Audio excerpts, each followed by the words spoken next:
నమస్కారం.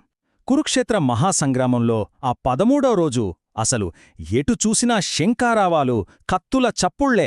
ఈరోజు మన విశ్లేషణలో కేవలం ఒక యుద్ధం గురించి మాత్రమే కాకుండా మనకు ఊహించని, అసలు దాటలేమో అనుకునే కష్టాలు ఎదురైనప్పుడు మనం ఎలాంటి ధైర్యాన్ని ప్రదర్శించాలో ఒక అద్భుతమైన ఉదాహరణ ద్వారా తెలుసుకోబోతున్నాం. సరే, ఇక నేరుగా విషయంలోకి వెళ్దాం.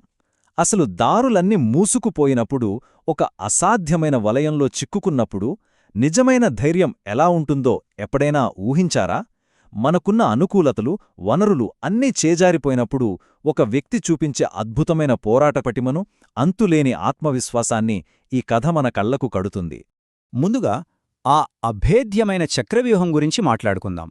ఆ 13వ రోజున కౌరవ సైన్యాధ్యక్షుడైన ద్రోణాచార్యుడు శత్రువులకు వణుకు పుట్టించే ఒక భయంకరమైన వ్యూహాన్ని రచించాడు.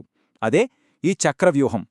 ఇది ఎలా ఉంటుందంటే, వేగంగా తిరుగుతున్న ఒక భారీ చక్రంలాంటి అమరిక. దీని లోపలికి వెళ్లడమే మహాకష్టం.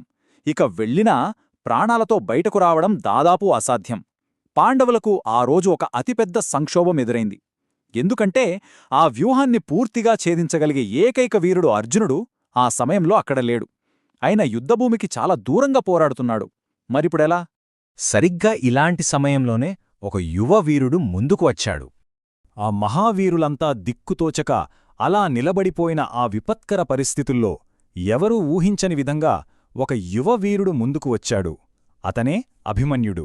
తన మామయ్యల వైపు చూసి అతడు చేసిన సాహసోపేతమైన ప్రకటన అద్భుతమనిపిస్తుంది. నాకు ఆ చక్రవ్యూహంలోకి ఎలా ప్రవేశించాలో తెలుసు, నేను దారిని తెరవగలను అని అత్యంత ధైర్యంగా చెప్పాడు. ఆ మాటల్లో ఏమాత్రం సంకోచం లేదు. చూసారా, ఆ తక్షణ నిర్ణయం నిజంగా గ్రేట్ కదా. అయితే ఇక్కడ అసలు సమస్య ఏంటంటే, ఇది కేవలం వెళ్లడమే తప్ప తిరిగి రావడం తెలియని ఒక వన్వే మిషన్. ప్రాణాలకు స్పష్టమైన ముప్పు ఉంది. అందుకే ధర్మరాజు యుధిష్ఠిరుడు ఎంతో ఆందోళనగా, బిడ్డా, లోపలికి వెళ్లడం సరే, మరి బయటికి ఎలా రావాలో తెలుసా అని అడిగాడు. దానికి అభిమన్యుడిచ్చిన సమాధానం అతని అసాధారణమైన వ్యక్తిత్వాన్ని మనకు పరిచయం చేస్తుంది. కళ్ళెదుటే మరణం కనిపిస్తున్నా ఏమాత్రం బెదరకుండా చిరునవ్వుతో, బయటికి రావడం పూర్తిగా తెలీదు కాని ధర్మం కోసం ప్రాణం అర్పించడానికి సిద్ధంగా ఉన్నానని చెప్పాడు. ఆ మాట వినగానే అక్కడున్న పాండవులంతా ఒక్క క్షణంపాటు ఆశ్చర్యంతో ఆగిపోయారు. అక్కడ పరిపూర్ణమైన నిశ్శబ్దమలుముకుంది. ఇక ఆ మహావ్యూహంలోకి అభిమన్యుడి ప్రవేశం ఎలా జరిగిందో చూద్దాం. అభిమన్యుడు చెప్పినంత సులువుగానే రంగంలోకి దిగాడు. అతని రథం ఒక మెరుపులా ఆ వేగంగా తిరుగుతున్న శత్రువలయంలోకి దూసుకుపోయింది. ఆ భయంకరమైన వ్యూహం లోపల అతని పోరాటం చూస్తే రోమాలు నిక్కబొడుచుకుంటాయి. అతని విల్లు నుండి బాణాలు ఒక వరదలా కురిశాయి. ఆ ధాటికి కౌరవ సైనికులు ఒక్కొక్కరుగా నేలకూల్తూనే ఉన్నారు. లోపలికి వెళ్లిన వెంటనే అతను సాధించిన ఆ విజయాలు, ఆ యుద్ధ నైపుణ్యాలు చూసి శత్రువులు సైతం ఆశ్చర్యపోయారు. అలా ఒక కుర్రాడు సింహంలా విజృంభిస్తుంటే కౌరవ నాయకుడు దుర్యోధనుడు తట్టుకోలేకపోయాడు. భయంతో, విపరీతమైన కోపంతో, ఈ బాలుడిని ఆపండి అని కేకలు వేశాడు. ఆలోచించండి, ఒకే ఒక్క యువకుడు ఏకంగా ఒక మహాసైన్యాన్నే గడగడలాడించిన క్షణాలవి. ఇప్పుడు ఒక్కడు వర్సెస్ అనేకులు. ఈ అసమాన పోరాటం ఎలా సాగిందో తెలుసుకుందాం. ఇక్కడ ఒక కీలకమైన పాయింట్ని మనం గమనించాలి. ఇక్కడ చాలా స్పష్టమైన వ్యత్యాసం కనిపిస్తుంది. ఒకవైపేమో ధైర్యమే ఆయుధంగా ఉన్న ఒంటరి యువకుడు అభిమన్యుడు. మరోవైపు అతని ఎలాగైనా నిలువరించాలని ఏకమవుతున్న కర్ణుడు, దుశ్శాసనుడు, కృపాచార్యుడు, అశ్వత్థామాలాంటి ఉద్దంగ పిండాలు, మహాయోధులు. యుద్ధ ధర్మానికి పూర్తిగా విరుద్ధంగా వీరంతా కలిసి ఆ ఒక్క యువకుడిపై మూకుముడిగా దాడి చేయడం ప్రారంభించారు. అలా ఆ యోధులందరి ఉమ్మడి దాడి నెమ్మదిగా తన ప్రభావాన్ని చూపించడం మొదలుపెట్టింది. చుట్టుముట్టిన ఆ దాడుల్లో ముందుగా అభిమన్యుడి రథం పూర్తిగా ధ్వంసమైంది. అప్పటికే పరిస్థితులు వేగంగా చేయి జారిపోతున్నాయి. అతని రథాన్ని లాగే గుర్రాలు కూడా నేలకొరిగాయి. తన కదలికలకున్న ప్రధాన ఆధారాన్ని కోల్పోయాడు.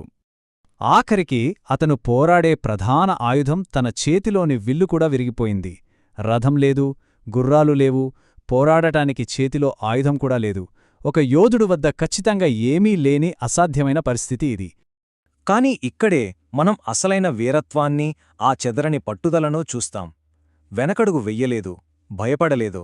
కిందపడి ఉన్న ఆ విరిగిన రథచక్రాన్నే తన ఆయుధంగా పైకి ఎత్తాడు.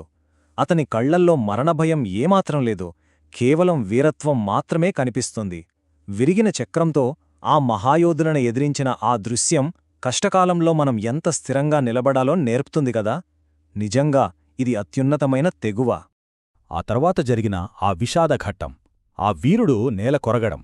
ఎంతోసేపు ఆ మహాయుద్ధంలో ఒంటరిగా పోరాడిన ఆ యువసింహం చివరికి అలసిపోయాడు. అసంఖ్యాకమైన దాడులు, ఆ అంతులేని పోరాటం. చివరికి ఆ వీరుడు నెమ్మదిగా నేలపై ఒరిగిపోయాడు. ఆ క్షణంలో బహుశా ప్రకృతి కూడా ఆ వీరుడి పట్ల గౌరవంతో మూగబోయినట్లు అనిపిస్తుంది. ఆకాశం మబ్బులతో కమ్ముకుంది. అంతవరకు అరుపులు కేకలతో దద్దరిల్లిన ఆ యుద్ధభూమి ఒక్కసారిగా నిశ్శబ్దమైపోయింది. ఒక గొప్ప వీరుడి నిష్క్రమణకు ప్రకృతి సైతం బాధతో ఆగిపోయి నివాళులర్పించినట్లుగా ఆ దృశ్యం అలా మిగిలిపోయింది. ఇక చివరిగా అతడు మిగిల్చిన ఆ ధైర్యపు ప్రతీక గురించి మాట్లాడుకుందాం. అభిమన్యుడి వీరమరణం కేవలం ఒక విషాదంతోనే ఆగిపోలేదు. అది ఆ కురుక్షేత్ర యుద్ధ గతినే తీవ్రంగా మార్చేసింది. ఆ త్యాగం తర్వాత జరిగిన పరిణామాలు గమనిస్తే అభిమన్యుడు నేలకొరగడం, యుద్ధభూమి నిశ్శబ్దం కావడం, ఆ వెంటనే వార్త విన్న అర్జునుడు కన్నీరు మున్నీరుగా విలపించడం చూస్తాం. ఆ తీరని శోకంలోనుంచే ఒక అగ్నిలాంటి ప్రతిజ్ఞ పుట్టింది. రేపటి సూర్యాస్తమయం లోపన ఆ జయద్రథుణ్ణి సంహరిస్తాను, లేకపోతే నేనే అగ్నిలో ప్రవేశిస్తాను అని అర్జునుడు భయంకరమైన శపథం చేశాడు. తన కొడుకు మరణం అర్జునుణ్ణి మరో భీకర యుద్ధానికి సన్నద్ధం చేసింది. మహాభారతంలో ఇది అత్యంత విషాదకరమైన అధ్యాయం అనడంలో ఎలాంటి సందేహమూ లేదు. కాని అంతకంటే ముఖ్యంగా ఇది అద్భుతమైన శౌర్యంతో నిండిన ఘట్టం. ఈ విశ్లేషణ మనకు స్పష్టం చేసేది ఏమిటంటే, అభిమన్యుడు కేవలం ఒక విషాదనాయకుడు మాత్రమే కాదు, దారి తెలియకపోయినా ధర్మం కోసం ముందడుగు వేయడం, సర్వస్వం కోల్పోయినా చేతికి దొరికిన ఆయుధంతో పోరాడటం, ఇవన్నీ తలొగ్గని సవాళ్లను ఎదుర్కొనే మనందరికీ ఒక అద్భుతమైన ఆదర్శం. ఇక ముగించే ముందు ఈ విషయాన్ని మనం ఒకసారి ఆలోచించాలి. మనకున్న సాధనాలు, అనుకూలతలు అన్నీ కోల్పోయినప్పుడు కింద పడిపోయిన ఆ విరిగిన చక్రాన్ని ఎత్తి పట్టుకోవడానికి అసలు ఎంతటి ధైర్యం కావాలి? చీకటి సమయాల్లో, ఒత్తిడిలో ఉన్నప్పుడు మనలో దాగి ఉన్న ఆ అంతులేని పట్టుదలను, పోరాట స్ఫూర్తిని బయటకు తీయడమే అభిమన్యుడి కథ మనకు అందించే అసలైన సందేశం. మనం ఎదుర్కొనే కష్టాల పట్ల మన దృక్పథం ఎలా ఉండాలో ఇది ఎప్పటికీ గుర్తుచేస్తూనే ఉంటుంది. బహుశా ఆ విరిగిన చక్రమే మన విజయానికి మొదటి మెట్టు కావచ్చు. మరి దాన్ని ఎత్తే ధైర్యం మనకుందా? ఆలోచించండి.